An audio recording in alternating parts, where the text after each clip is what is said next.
Hello everybody, ladies and gents, welcome back again to another video with fresh memories from the US Open final. We could clearly see that Rafael Nadal was the strongest player in the tournament. He got a tough final, a final that I thought he was gonna win in 3 straight sets or maybe drop 1 set, but Daniil Medvedev made a superb and heroic performance in that match and was very close, but in the end Rafa was the stronger man. He was the better player. He was the more clutch player in the big moments. He wanted to win more than Medvedev, and that's why he won.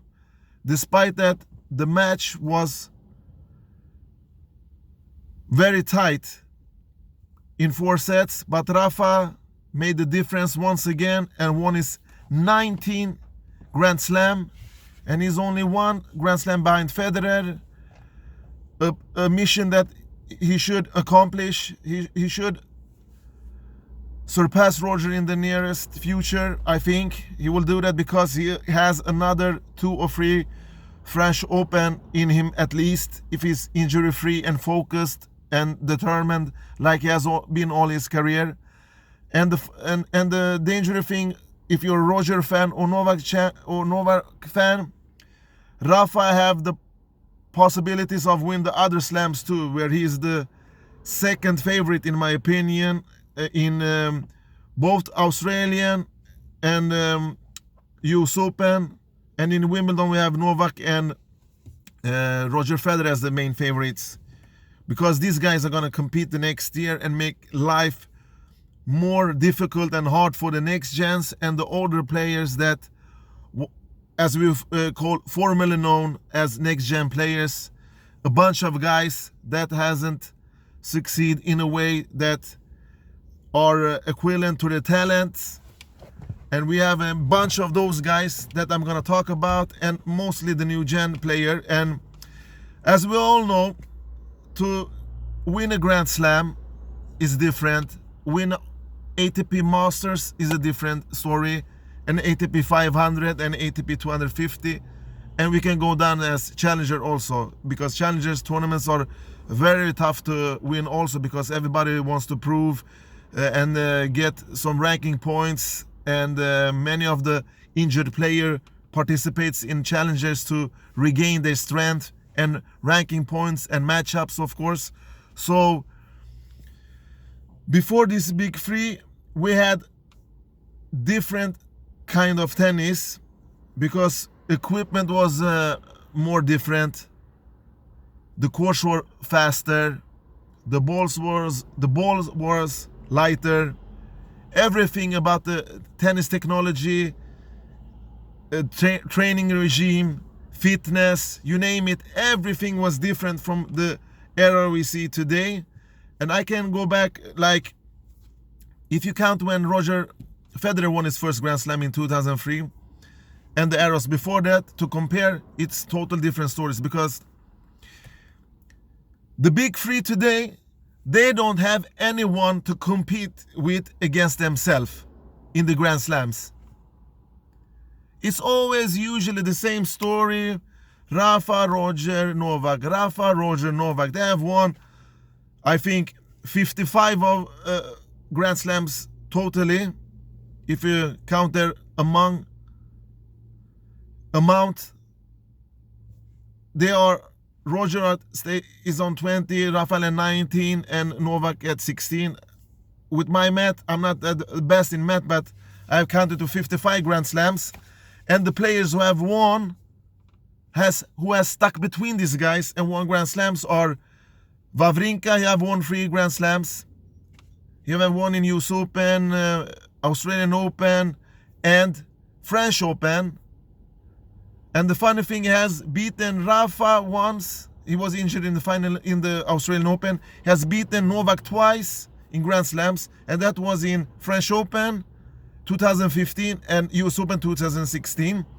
And we have Andy Murray, who have won 3 Grand Slams, 2 at Wimbledon and 1 at US Open. And then we have Marin Cilic, who won US Open 2014 and Juan Martín del Potro, who won US Open 2009 against Roger Federer. So these guys are the only guys that have come between these legends, this big three, if we count the first presence and the first victory for Roger Federer in a Grand Slam.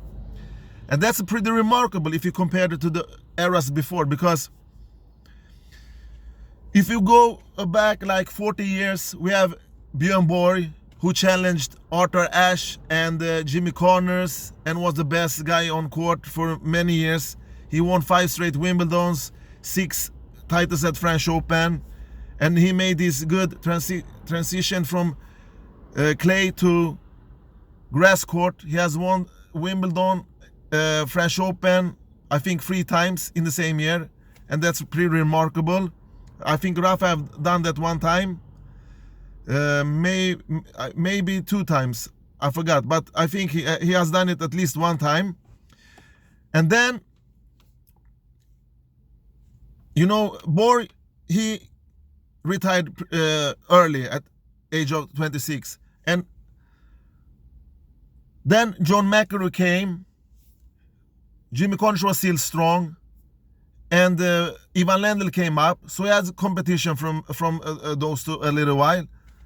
And then we had McEnroe, Connors, Lendl in an era. They competed against each other, and then some new guys popped up like Wilander, and gave them a competition together with Becker, Edberg, and then later Andre Agassi, and then Pete Sampras, of course. These guys were playing against each other for a couple of years, and the spread of the Grand Slam victories was amongst these guys. And we could clearly see that the competition earlier in the 80s, which I think, in my opinion, is the best decade for tennis, the best decade of tennis that I have seen, because I saw a bunch of guys that was so terribly good, and we didn't have guys that won. If you won 5 Grand Slam in that era, it was a fantastic, amazing thing.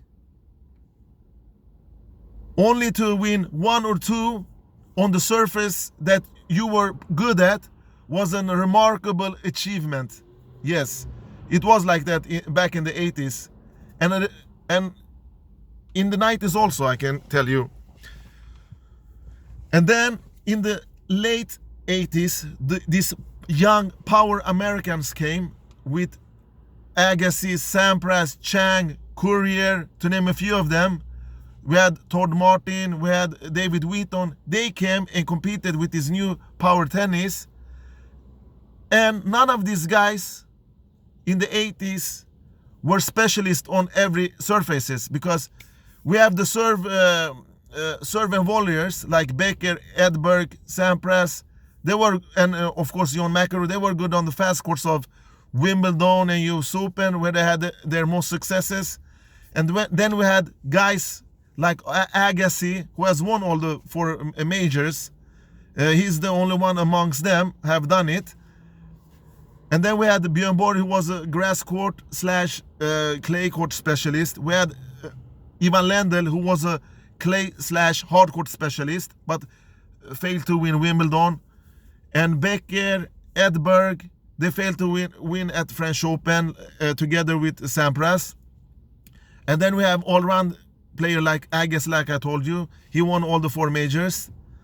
And the funny thing, he started out as a best on clay court, but he won his first title on grass in Wimbledon 1992. So it was pretty amazing to see a guy consistent through the whole year in the Grand Slam event. It was like day and night, from a fast court to a slow court. Because when you played for maybe 3 months in straight, you had to be ready of the change, because 1 week you play clay, and then you played on a faster surface, and then at that time you have the fast indoor carpet tournaments also, was very difficult to play. And a guy like Boris Becker, who grew up on that basically beside clay, was the best indoor carpet player. And but the players in the 80s were not as consistent as these guys that we are the big three, because mainly due to the playing style we have now. It's the similar everywhere. You can play your clay court tennis at Wimbledon and your fast court, hard court tennis at the French Open. It's not that big difference. The fastest court in Grand Slam, as we know, are Wimbledon and Australian Open. But the difference between them and French Open and US Open are not that much that was in the 80s and 90s. And that's why we don't see the serve and volleyers no more. And you have to have a steady, regular baseline game to win big tournaments, together, of course, with good talent, hard work, great mindset, motivation, attitude, everything you can count that you need, and it's necessary to be a top professional tennis player. You have to have that today like you needed it 30, 40 years ago. It's the same, but the competition has been more fierce now. It was very fierce in the early 80s and 90s also, and you can count the 70s and 60s also, to name it. But these guys, you could see different Grand Slam winners now and then, here and there. You had teenagers who won a Grand Slam like Mats Wilander at the age of 17. You had Boris Becker at the age of 17. You had Michael Chang at the age of 17. Now the only guy you can... Rafa won when he was 19, the French Open. After that, you have to be in your late 20s, or like nowadays, in the beginning of your 30s or late 30s to win Grand Slam. And that's, I don't think, it's not good for tennis in the end, because when this guy leaves, we're gonna see an empty gap. Tennis is gonna be not dead, but not enjoyable like before, because we need this new talented to challenge these guys. And the era and generation that I play since 2003, with the first guys like Berdych, Tsonga, Nishikori, Cilic, Murray, Wawrinka, Fognini, like a guy wrote on my YouTube comment, Fognini, sorry for the pronounce there. These guys have on some equations beat these big three guys, because Murray have 3 Grand Slam, like I told you, and Wawrinka also, and Del Potro and Cilic. But great potential players that we saw, these guys were gonna win and challenge at least Roger Federer and Rafael Nadal in the beginning. Guys like Berdych, Tsonga, and Kei Nishikori and Raonic, they failed because look at the stats. The only players of these guys who has won against the big three, all of the big three, are Murray, Wawrinka, Tsonga, and Berdych. Those are the only guys that have beaten all of the big three in Grand Slams. And a guy like Thomas Berdych, he has won against Roger Federer in US Open and Wimbledon twice. He has won against Novak Djokovic twice in Wimbledon. He has won against Rafael Nadal, where he basically destroyed him in Australian Open. And then we have Tsonga, who have won against Roger Federer in French Open and Wimbledon. He has won against both Rafa and Novak Djokovic at Australian Open. And then we have Kei Nishikori, have only beaten Novak at US Open. And Raonic beat Roger in the semi-final of 2016 in Wimbledon. And Fognini beat Rafa at US Open. I forgot which year this was. And Dimitrov have won, as we all know, in the quarters against Roger Federer in this year's US Open. So that leaves a big questions mark. Why haven't these guys beaten Roger, Rafa, and Novak more in Grand Slams, especially finals. A guy like Berdych, who has done it 4 times, and Tsonga have done it 4 times. Kei have done it once, Raonic once, Fognini once. That's not acceptable if in a sport like tennis. Or is the big three so much better than these guys? Are they way too much better? I don't know. Sometimes I don't understand, because they train hard as well. They fight. They have everything they need. They can have the best coaches. They have money. They have everything. But talent is always enough. But you can't say that a guy like Berdych is super talented. He has some huge ground strokes, a good forehand, but his returns are one of the worst I've seen. That's why he has never won a Grand Slam. It's only mainly because of the returns. Go watch Thomas Berdych match, and you will see what I mean. And Raonic is all about serve, and he has a huge forehand. But otherwise, you can move him from court to court. If you change the direction of the balls and have some tactical changes, you will win against him. And if you have a decent return, you will return his serves. Even Roger Federer have managed to done that many times. And then we have Kei Nishikori, a lighter version of Novak. That's it. That man doesn't possess any real weapons or firepower. He knows, he has a good tennis mind though. He knows what to do, but he can't hit winners like Federer. He can't hit winners like Kyrgios. He can't hit winners like Rafa. He's not capable of that. And that's why he's a very limited player, but his level is enough to call him Mr. Quarterfinal guy. That's what I call him. He has 1 Grand Slam final, who he lost. He had the golden opportunity, but Cilic won that final in 3 straight sets.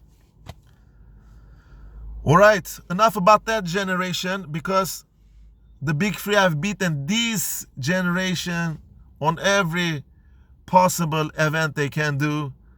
And I think they will still do that until they retire, because the big three is still much better than these guys. These guys have started to dip, and they will sooner or later fall off the map. I think they will disappear before the big three, to be honest. Maybe not Roger, but Novak and Rafa will stay much longer than them.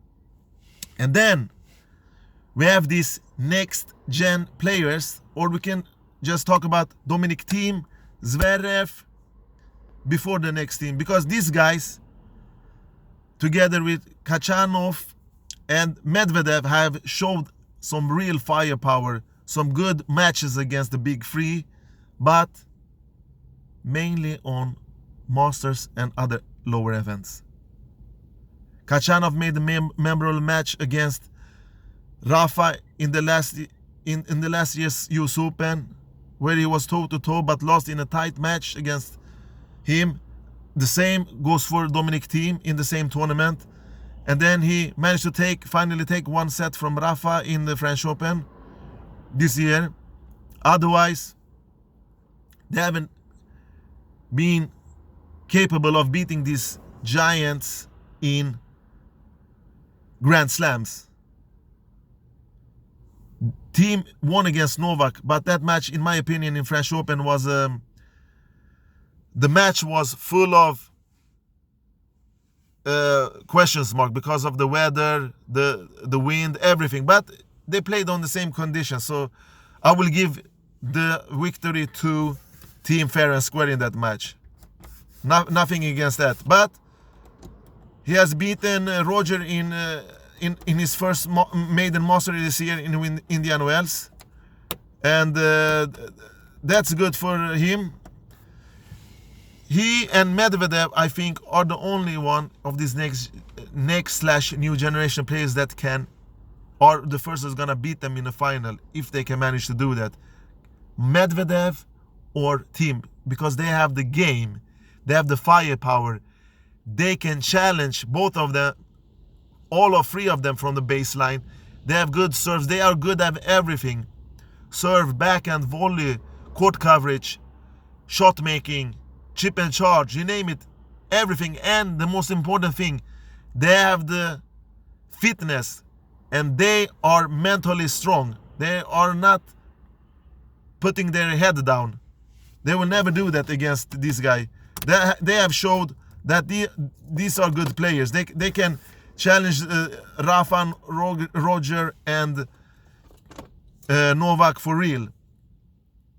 And I hope one of these guys can win a Grand Slam next year, and while the big three are still competing, because it will be huge for tennis. Because if Roger live on his own terms, if Rafa does that and Novak does that, then we'll think, was these players not good enough? We have seen 1, 2, 3 generations of player getting lost. And then we have some new exciting players on the tour. Some of them are overhyped in my opinion, like a guy like Shapovalov, Deminaur, TFO, and who have maybe we can put Zverev in that category also, because when he first came up, he has this super amazing power tennis game that reminded me of a better version of Raonic, with much better backhand, with much better forehand, with much better serve. Not better serve, because he made plenty of double faults. I'm taking that back. But all the potential with this huge game to defeat them, and we're waiting. Now it's gone 3-4 years. I don't know. I can't wait anymore. So I'm putting him in the same cabin as the other that I talked before. Maybe can reach the semifinal with a good draw and stuff like that. But his fitness is his worst enemy, and his mindset, of course, because he's a guy that always makes troubles for himself. He doesn't win his first and second and third rounds matches easily in the Grand Slam. He always has to go to 4 sets, 5 sets. You saw the match against Schwartzman. He started out like a king, but the head, the serve, nothing worked after that. And a guy like Schwartzman ate him up and took the opportunities and ate him alive. And he deserved that, Zverev. He was not better than that. He didn't deserve a quarterfinal spot against Rafael Nadal. Yes. And then we have these new guys. Felix Aliassime. We have Borna Coric that I hyped 1.5 years ago when he was in the next gen finals where he lost against Chang. I talked with my friend and said, this guy, he's gonna be good. He's gonna probably win a Grand Slam in a couple of years. So maybe I give him 1 more year, but he has been very injured and out of form and haven't made a decent result this year. The last good result I can remember he has done is his final at Shanghai, where he beat Roger Federer in last year's semifinal in a superb match. He started good against Novak too, but Novak ate him up literally after that. And then I haven't seen so much of him. I had high expectation of him in Australian Open this year, but he failed again. And after that, I don't know what happened, to be honest. I'm starting to forget him also. And then this is what I hate about tennis. Some expert out there hyped all this player. You can hype a player when he wins a tournament, not before. And a guy like TFO, and Deminaur and Shapovalov, they are not strong enough. They don't have the firepower. They don't have the winners and game to disturb the big three It's not even close. It's not even close. They have to practice much more, get better, and stop doing things that distract their tennis, because all of them are on social medias and doing this and doing that. And a guy like Tsitsipas, who had held this high after his Stockholm Open victory last year in Stockholm. I was actually at that final. I saw him play. I saw a glimpse of Federer.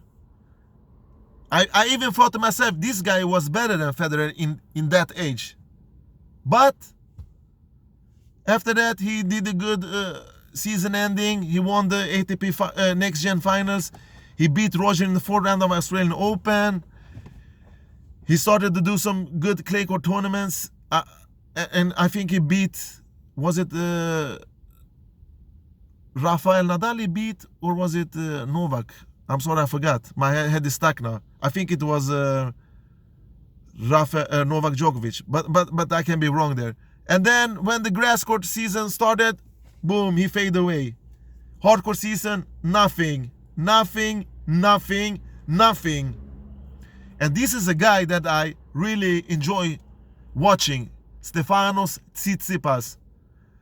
But these people are all humans. They are not machines. They are not robots. I can understand if they don't handle the pressure, because everybody is at them. You are gonna be the next guy that is gonna beat Roger or Rafa and Novak. You are gonna be the next guy. You are gonna be the next guy. And that pressure, maybe it's too much for them.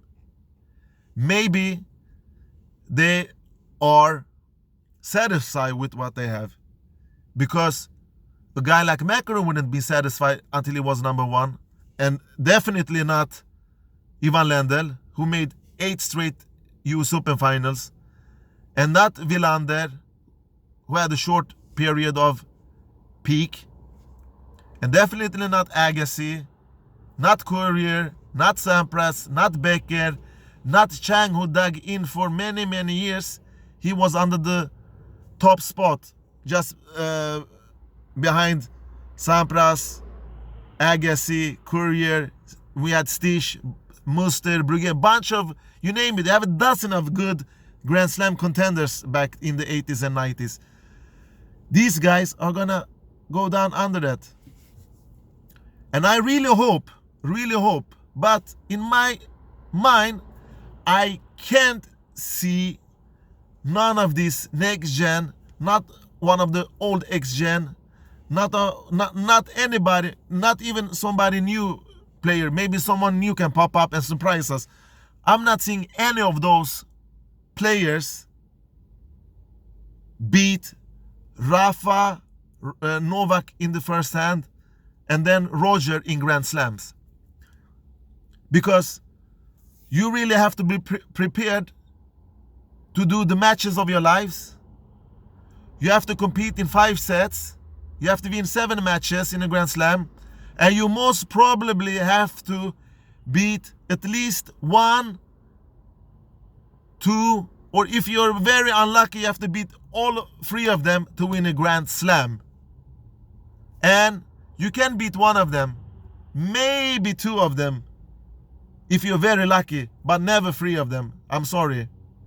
That's what I think of next gen players and tennis in generally today.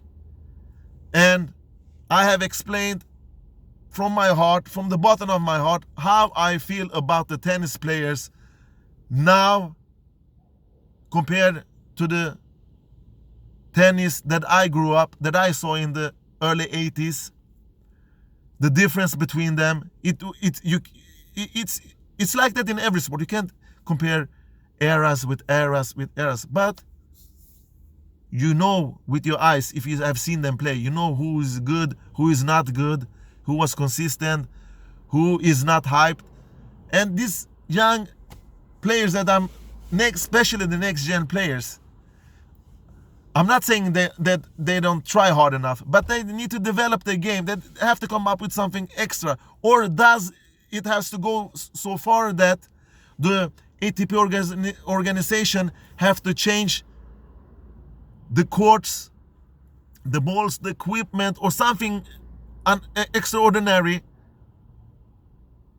for these guys, so they can have a little bit advantage against Rafa, Roger, and Novak.